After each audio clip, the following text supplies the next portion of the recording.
Hello' my YouTube family, কি খবৰ আপোনালোকৰ? আশা কৰোঁ সকলো ভালে আছে আৰু মই ভালে আছোঁ। মোৰ অন্য এটি ভিডিঅ'লৈ সকলোকে স্বাগতম। এই ৰাতিপুৱা ধুই আছোঁ মাছ। মই এতিয়া মাছ ধুই ধাই ৰেডি কৰি ল'লোঁ। তাৰপিছত হালধি নিমখ সানি আছোঁ। মাছটোৰ নাম পিছে কি নাজানো। মাছটোৰ নাম বাদ দিয়ক, মোৰ পেটৰ ভিতৰত যে দৌৰি আছে এইটো নামহে মই জানো, নিগনি।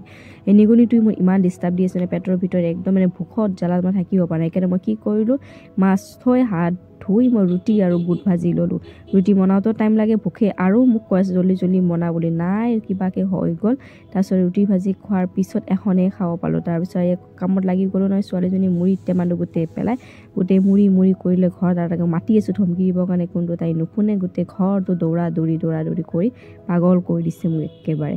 যিয়েই নহওক, এটা কথা আপোনালোকে বাৰু মনত কৰেনে বা হয়নে আপোনালোকৰ লগত এনেকুৱা, স্বামী স্ত্ৰীৰ যেতিয়া কাজিয়া লাগে, পতি পত্নীৰ যেতিয়া কাজিয়া লাগে, তেতিয়া স্বামীয়ে যেতিয়া আপোনালোকক বেয়াকৈ কয়, মহিলাবিলাকক, আমি মহিলাবিলাকে কথাবোৰ একদম মনৰ ভিতৰত সাঁচি থৈ দিওঁ, যি কথা কয় বেয়াকৈ আমাক, হয়নে? কিন্তু এই পুৰুষবিলাকে পাহৰি যায় পিছদিনাখনে। কিয় পাহৰি যায় গম নাপাওঁ, কিন্তু আমি মনত ৰখাটো এটা স্বভাৱ আমাৰ মহিলাবিলাকৰ। এইটো ভুলটো কাৰ হয়? আমি মনত ৰখাটো ভুল নে পুৰুষবিলাকে যে পাহৰি যায় সেইটো ভুল? ভগৱানেহে জানে, কিন্তু ময়ো এইটো কথা নাজানো। মনত ৰখাটো উচিত হয়নে বাৰু? আৰু পুৰুষবিলাকে যে পাহৰি যায়, কিয় পাহৰি যায়? তেখেতে মনত ৰাখিব লাগে ন কি কথা কৈছে, আৰু পিছদিনাখনে মুখখন ধুনীয়াকৈ দেখাই দিয়ে। আৰু এটা বাজি গ'ল, এতিয়াহে কাম